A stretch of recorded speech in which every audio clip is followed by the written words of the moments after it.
വീണ്ടും വാർത്തകളിലേക്ക്. KPCC പുനഃസംഘടനാ ചർച്ചകൾ അടുത്ത ആഴ്ച തുടങ്ങും. ബെന്നി ബെഹനാൻ, കൊടിക്കുന്നിൽ സുരേഷ്, ജോസഫ് വാഴക്കൻ എന്നിവർക്കാണ് പ്രഥമ പരിഗണന. മാത്യു കുഴൽനാടൻ, ആന്റോ ആന്റണി, ഷാഫി പറമ്പിൽ എന്നിവരെയും പരിഗണിക്കുന്നുണ്ട്. ജനപ്രതിനിധികളെ പരിഗണിക്കരുത് എന്നൊരു വിഭാഗം നേതാക്കൾ ഹൈക്കമാൻഡിന് നിലപാട് അറിയിച്ചിട്ടുമുണ്ട്. റോഷി ബാൽ വിവരങ്ങൾ നൽകും. റോഷി, അപ്പോൾ പാർട്ടിക്ക് ഒരു മുഴുവൻ സമയ അധ്യക്ഷൻ വേണമെന്നുള്ള ആവശ്യം ശക്തമായി തന്നെ സംസാരിക്കാൻ തുടങ്ങിയിട്ട് കുറേ നാളുകളായി. പക്ഷേ ഒരു പുതിയ അധ്യക്ഷൻ ഉണ്ടാവുന്നില്ല. സണ്ണി ജോസഫ് തന്നെ പറഞ്ഞു മാറിക്കൊടുക്കാൻ തയ്യാറാണ്, പുതിയൊരു അധ്യക്ഷൻ വരട്ടെ എന്നുള്ളത്. ഉടനെ അത് സംഭവിക്കുമോ റോഷി?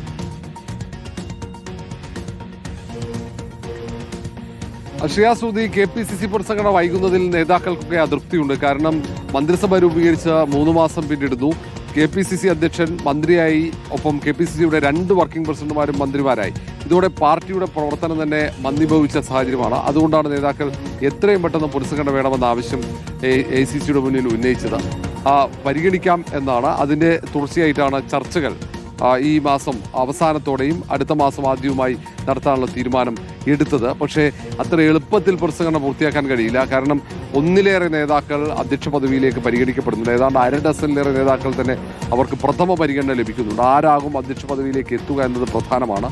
മുഖ്യമന്ത്രി VD സതീശൻ പറയുന്നത് അധ്യക്ഷ പദവിയിലേക്ക് എത്തുന്നയാൾ സർക്കാരുമായി സഹകരിച്ചു പോകുന്നയാളായിരിക്കണം. അതേസമയം മറ്റൊരു വിഭാഗം നേതാക്കൾ പറയുന്നത് KPCCയിൽ ഈ തവണ മുഴുവൻ സമയ അധ്യക്ഷൻ വേണം, ജനപ്രതിനിധികളെ ഒഴിവാക്കണം. അങ്ങനെയെങ്കിൽ ഇപ്പോൾ പരിഗണിക്കപ്പെടുന്ന പ്രധാനപ്പെട്ട ആളുകൾക്കൊന്നും അവസരം ലഭിച്ചേക്കില്ല. ഏതായാലും ഇക്കാര്യത്തിലൊക്കെ ഹൈക്കമാൻഡ് എടുക്കുന്ന തീരുമാനമാണ് നിർണായകമാവുക. നിലവിലെ സാഹചര്യത്തിൽ ബെന്നി ബെഹനാൻ, ജോസഫ് വാഴക്കൻ, കൊടിക്കുന്നിൽ സുരേഷ് എന്നിവരാണ് കൂടുതൽ പരിഗണനയുള്ളത്. ഇനി പഴയ നേതാക്കൾ, നേരത്തെ അധ്യക്ഷ പദവിയിൽ ഉണ്ടായിരുന്ന നേതാക്കൾക്ക് ചുമതല നൽകണം എന്ന നിർദ്ദേശവും ഉയർന്നു വരുന്നുണ്ട്. ഏതായാലും ചർച്ചകൾ ഈ മാസം അവസാനത്തോടെ സജീവമാകും.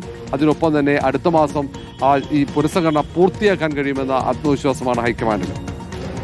ശരി, റോഷിവാലാണ് വിവരങ്ങൾ നൽകിയത്.